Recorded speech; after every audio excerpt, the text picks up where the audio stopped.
பொதுவாவே நம்ம லைஃப் ஒரே நாள்ல மாறும்னு சொல்லுவாங்க.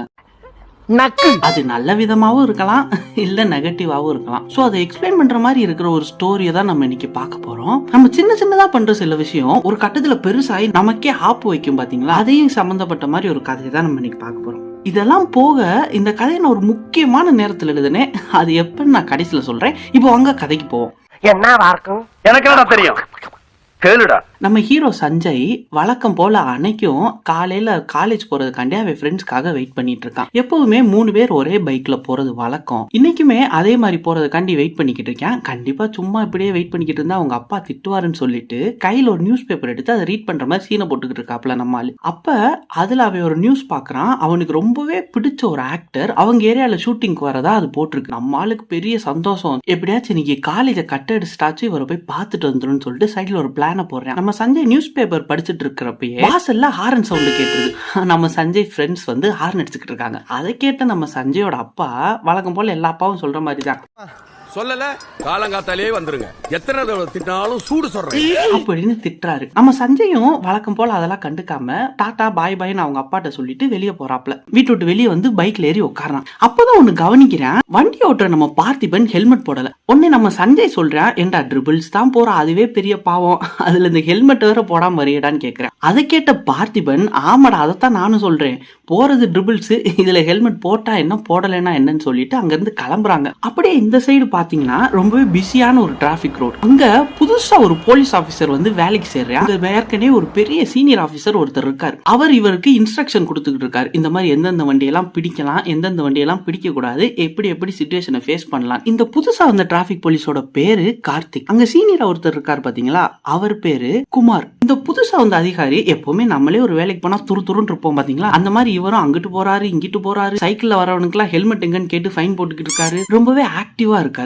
அப்ப இவங்க 2 பேத்துக்குள்ளே ஒரு கான்வர்சேஷன் வருது. இந்த புதுசா வந்த டிராபிக் போலீஸ் அந்த சீனியர் டிராபிக் போலீஸ்ட்ட என்ன சொல்றாருன்னா, சார் நான் இந்த ஏரியாக்கு டிராபிக் போலீஸ் வந்ததுக்கு அப்புறம் இங்க ஒரு ஆக்சிடென்ட் கூட நடக்க மாட்டேன் சார் அப்படின்னு பேசி முடிக்கல. அங்கிட்டு டமார்னு ஒரு சத்தம். ஒரு காரு ஒரு பைக்ல மோதி பெரிய ஆக்சிடென்ட் ஆயிருச்சு. அந்த இடமே ரொம்பவே பரபரப்பாயிருச்சு. நம்ம சீனியர் ஆபீசர் குமாரும் கார்த்திகை கூப்பிட்டுட்டு, நல்ல வாய் அவனுக்கு வாயன் கூட அப்படின்னு கூப்பிட்டு போறாரு. அங்க போய் பார்த்தா நம்ம எதிர்பார்த்த மாதிரியே அந்த பைக் நம்ம ஹீரோவும் அவங்க ஃப்ரெண்ட்ஸ் போன பைக் தாங்க. அங்க 3 பேரும் இறந்து கிடக்குறாங்க. சுத்தி இருக்கிறவங்களும் வழக்கம் போல போட்டோ தான் எடுத்துக்கிட்டு இருக்காங்க. யாருமே ஹெல்ப் பண்ண மாட்டாங்க. அந்த ஆக்சிடென்ட் பண்ண கார் டிரைவருமே வெளியே வரல, உள்ளே தான் இருக்கு. ஆனா இதுல தப்பு யார் மேலன்னு பாத்தீங்கன்னா அந்த கார் ஓட்டிட்டு வந்தவன் மேலதான். டிராபிக் சிக்னலை பார்க்காம வந்திருக்கேன். அது போக லைட்டா தண்ணியை போட்டு உள்ள உட்காந்துருக்காப்ல. நம்ம சீனியர் ஆபீஸ்க்கு வேணா இந்த மாதிரி நிறைய கேஸ் பார்த்திருப்பாரு, அதனால பழக்கமாயிருக்கும். ஆனா நம்ம கார்த்திக்கோ இப்பதான ஃபர்ஸ்ட் எய்ட் டியூட்டிலே இவ்வளவு பரபரப்பான கேஸை பார்த்தா மனுஷன் பதட்டம் ஆயிட்டாரு. அது போக கோவமும் வந்துருது.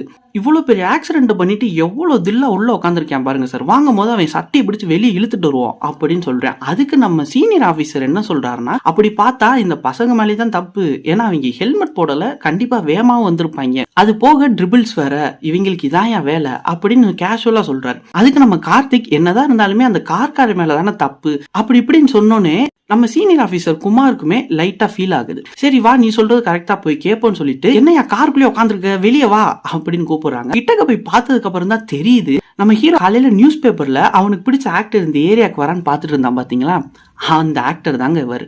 பாத்தீங்களா எதிர்பாராத விதமா எவ்வளவு நடக்குதுன்னு. அவனை பார்த்ததுமே நம்ம சீனியர் ஆபீசர் குமாருக்கு பாதி மனசு போயிருது. எப்படி இவன் மேல எது கேஸும் போட முடியாது, எல்லாமே வேஸ்ட் அப்படின்னு மனநிலைக்கு போயிடுறாரு. நம்ம கார்த்திக்குமே நம்ம சீனியர் ஆபீசர் ஃபேஸை பார்த்து கண்டுபிடிச்சிடுறாரு. அப்ப நம்மளால எதுவுமே பண்ண முடியாது போல அப்படின்னு நினைச்சிட்டு இருக்காரு. சரி நம்மளால முடிஞ்சது நம்ம மேலிடத்துல சொல்லிடுவோம், அவங்க முடிவு பண்ணிக்கிறட்டும் அப்படின்னு 2 பேரும் அங்க கமிஷனர் கூப்பிடுறாங்க. அவரும் போன் எடுக்கிறாரு. ரொம்பவே பரபரப்பா தான் பேசுறாரு. அப்படி அவன் யாரா இருந்தாலுமே பரவாயில்ல, அவனை தூக்கி உள்ள போடு, அவனையே காருக்குள்ளே உட்கார வச்சுட்டு இருக்க, வெளியே இழுத்து போடும் போது அவனை இப்படி பேசுறாரு. அதை கேட்டதுமே இவங்களுக்கு 2 பேத்துக்குமே ஒரு புத்துணர்ச்சியா இருக்கு. பரவாயில்ல, நம்ம நினைச்சதுக்கு அப்படியே ஆப்போசிட்டா இருக்கே, இந்த மாதிரி நல்ல மனுஷங்க எல்லாம் இருக்காங்கயா அப்படின்னு பேசிக்கிட்டு இருக்கிறப்பே, சார் இவர் இந்த ஆக்டர் தான் சார்ன்னு சொல்றாங்க. அதை கேட்டோன்னே அவர் வாய்ஸ் அப்படியே மாறுதுங்க. ஐயோ அவரா, அவர் மேல ஒரு சின்ன கீரல் கூட விழக்கூடாது, முதல்ல அவர் உள்ள போய் உட்கார சொல்லி வெளியே வர சொல்லிடாத அப்படின்றாரு. சரி எதிர்பார்த்ததுதானே, இவ்வளவு நேரம் இவர் இப்படி பேசினதே ரொம்ப ஆச்சரியமா தான் இருக்குன்னு சொல்லிட்டு 2 பேருமே முழிக்கிறாங்க. அடுத்து நம்ம கமிஷனர் என்ன சொல்றாருன்னா, நீ அவர்கிட்ட போய் போனை கொடு அப்படின்றாரு. அப்படின்றாரு. உடனே இவங்க 2 பேரும் வேகமா போய்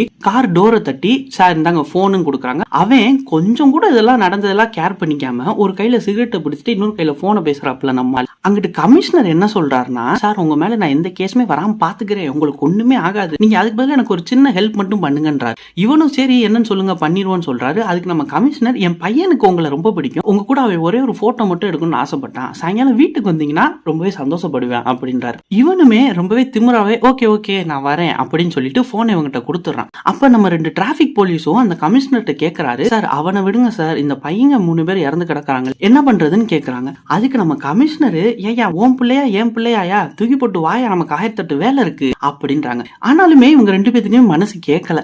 என்னதான் இருந்தாலுமே சின்ன பசங்க தானே, சரி நம்மளால முடிஞ்சது ஆம்புலன்ஸ்லயாச்சும் ஏத்தி விட்டுருவோம் அப்படின்னு ஒரு முடிவுக்கு வந்து அங்க சுத்தி இருக்கிறவங்க போட்டோ எடுத்துக்கிட்டு இருந்தாங்க பாத்தீங்களா, அவங்கள 2 திட்டிட்டு யாரோ சொல்ல ஆம்புலன்ஸ் கூப்பிடுங்க அப்படின்னு சொல்றாங்க. ஆம்புலன்ஸுமே வந்துருது. 2 பேருமே அரை மனசோட அந்த 3 பசங்களையும் ஸ்ட்ரெச்சர்ல ஏத்திட்டு போறாங்க. அப்ப 3வது ஒரு பையனை ஏத்திட்டு உள்ள போறப்ப அவன் போன் அடிக்குது. 2 பேத்துக்குமே படபடன்னு ஆயிருதுங்க. கண்டிப்பா அவங்க வீட்டுல இருந்தோ இல்ல ஃப்ரெண்ட்ஸோ தானே இருப்பாங்க. எப்படி சொல்ல போறோம் என்ன சொல்ல போறோம்னே தெரியாம பதட்டமாவே இருக்காங்க. சரி எப்படி தெரியுதா போது, ஸ்மூத்தா சொல்லி முடிச்சிடலாம் அப்படின்னு சொல்லிட்டு நம்ம சீனியர் ஆபீசர் குமார் போன் எடுக்கிறாரு பாக்கெட்ல இருந்து. நினைச்ச மாதிரியே அவங்க வீட்டுல இருந்து அவங்க அப்பா தான் கூப்பிடுறாரு. சரி சொல்லி புரிய வைப்போம் அப்படின்னு மனசை கல்லாக்கிக்கிட்டு போனை எடுக்கிறாரு. இவர் பேசக்கூட இல்ல, அதுக்குள்ள அந்த சைடுல இருந்து அவங்க அப்பா பேசுறாரு. என்ன சொல்றாருன்னா, இந்த மாதிரி தம்பி சாயங்காலம் வேமா வீட்டுக்கு வந்துரு, நீ எப்பவுமே சொல்லிட்டே இருப்ப பாத்தியா இந்த ஆக்டர் எனக்கு ரொம்ப பிடிக்கும்னு, அவரை உனக்காண்டிதான் நான் சாயங்காலம் வீட்டுக்கு வர வச்சிருக்கேன், அதனால வேமா வந்துரு, ரொம்ப நேரம் வெயிட் பண்ண வச்சிடாத அப்படின்றாருங்க. அப்பதான் இவங்களுக்கே புரியுது, ஓ நம்ம கமிஷனரோட பையன் தான் நம்ம ஸ்ட்ரக்சர்ல ஏத்திட்டு இருக்கோமான்னு.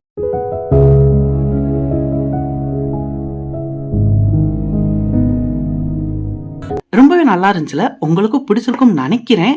பிடிச்சிருந்துச்சுன்னா மறக்காம கமெண்ட் பண்ணுங்க. இந்த மாதிரி நிறைய own stories, movie series, movie suggestions வேணும்னா மறக்காம நம்ம யுவரும் இன்வெஸ்ட் சேனலை சப்ஸ்கிரைப் பண்ணி வச்சுக்கோங்க. ஸோ போன வீடியோல இதே மாதிரி இன்னொரு ஸ்டோரி நம்ம சேனல் அப்லோட் ஆயிருக்கும், அது வேணும்னா கண்டிப்பா ட்ரை பண்ணி பாருங்க. லிங்க் டிஸ்கிரிப்ஷன்ல தரேன். இந்த கதையை நான் ஒரு முக்கியமான நேரத்தில் எழுதுனேன்னு சொன்னேன் பாத்தீங்களா, அது எப்பனா 12th பப்ளிக் எக்ஸாம் நடந்துட்டு இருக்கிறப்ப. ஆமாங்க, சும்மா இருக்கிறப்போ ஒண்ணுமே தோணாது. ஆனா இந்த எக்ஸாம்னு வந்துட்டா நம்ம மைண்ட் படிக்கிறது தவிர மித்த எல்லாத்துலயுமே அதிபயங்கரமா வேலை செய்யும். ஸோ உங்களுக்கு இந்த கதை பிடிச்சிருந்துச்சுன்னா, இந்த மாதிரி நிறைய கதை வேணும்னா மறக்காம கமெண்ட் பண்ணுங்க. என்னோட ஸ்டோரிஸ்லாம் எப்படி இருக்குன்றதையும் மறக்காம மென்ஷன் பண்ணுங்க. ஓகே கைஸ், அடுத்த வீடியோல பார்ப்போம். அது வரைக்கும் டேக் கேர் ஆல், டாடா.